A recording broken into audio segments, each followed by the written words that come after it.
There was a time when some of Britain's greatest talents had to hide the person they loved just to keep working. Not villains, not scandals, just people. Today, 15 gay British legends who shaped stage and screen while quietly protecting the truth about their own lives. Stick around, because the final name on this list came out on his own terms, decades before it was easy to. Ivor Novello. Before there was a British film industry to speak of, there was Ivor Novello.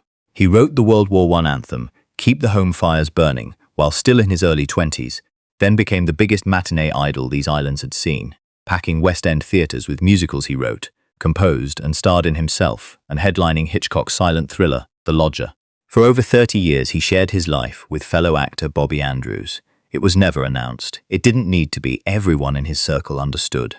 Here's the thing. Novello wasn't hiding from the people who knew him. He was hiding from the box office.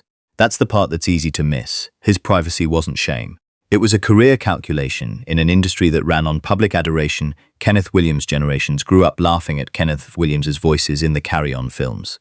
The nasal outrage, the perfect comic timing. What most fans never saw was the diary he kept almost every day of his adult life, later published after his death. In it, a much lonelier man than the one on screen. What's easy to miss is that his humor wasn't a mask he put on for the cameras.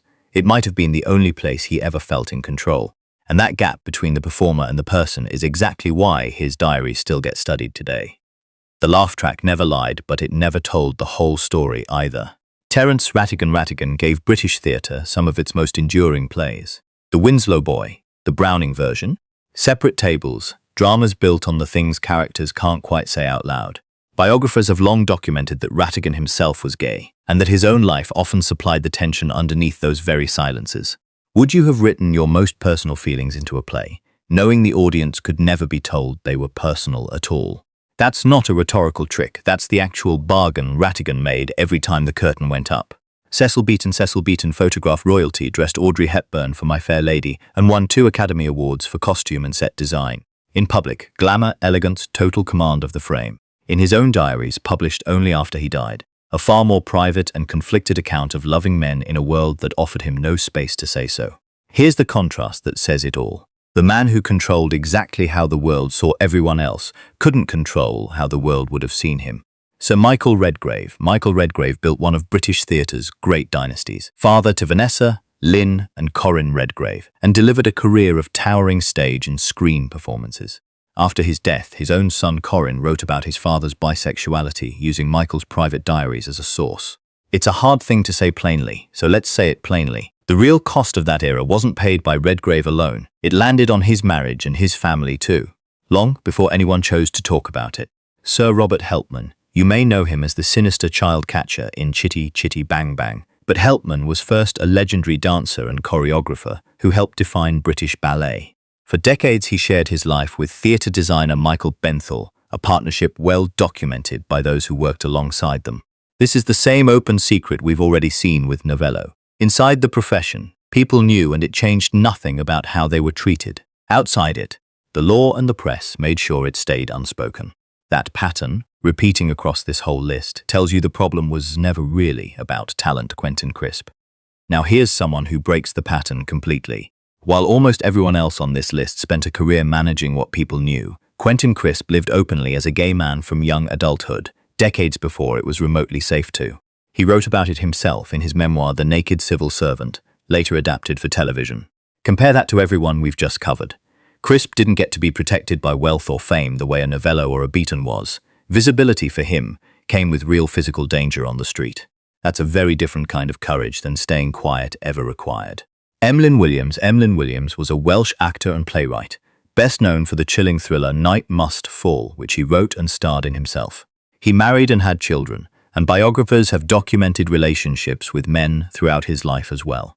So here's the question worth sitting with. What exactly was privacy protecting in cases like this? The person's dignity, or everyone else's comfort with not having to know?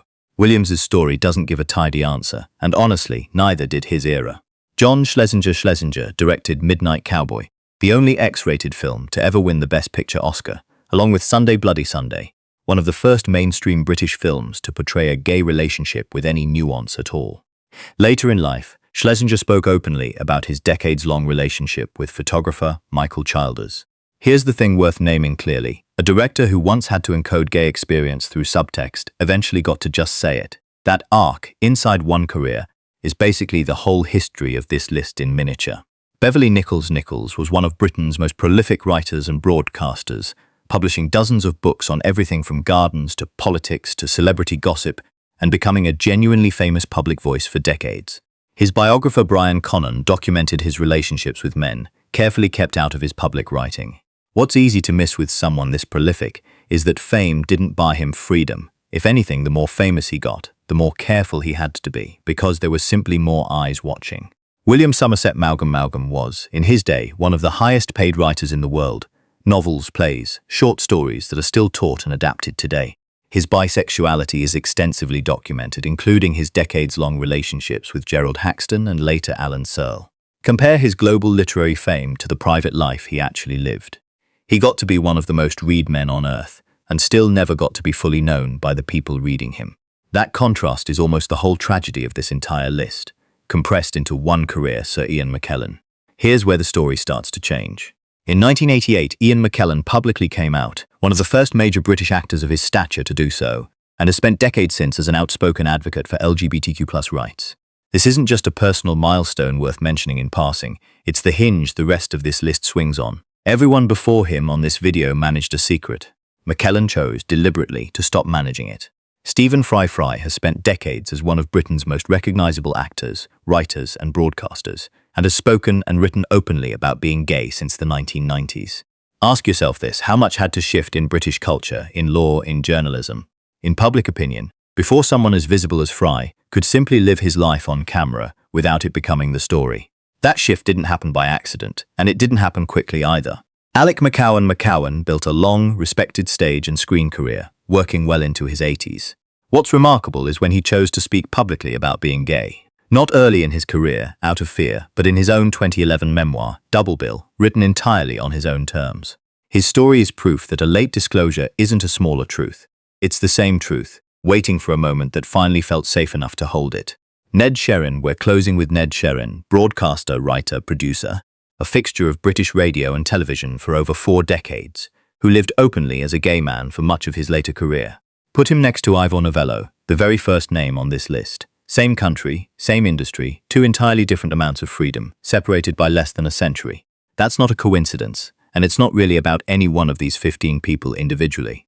It's about how much had to change before someone with Sherrin's job could just be himself out loud. 15 legends. 15 different amounts of freedom to simply be who they were. Some hid it their whole lives. Some got to say it plainly, finally, on their own terms. If one of these stories surprised you, tell me which one in the comments. And if you want the next 15, hit subscribe, because this list barely scratches the surface.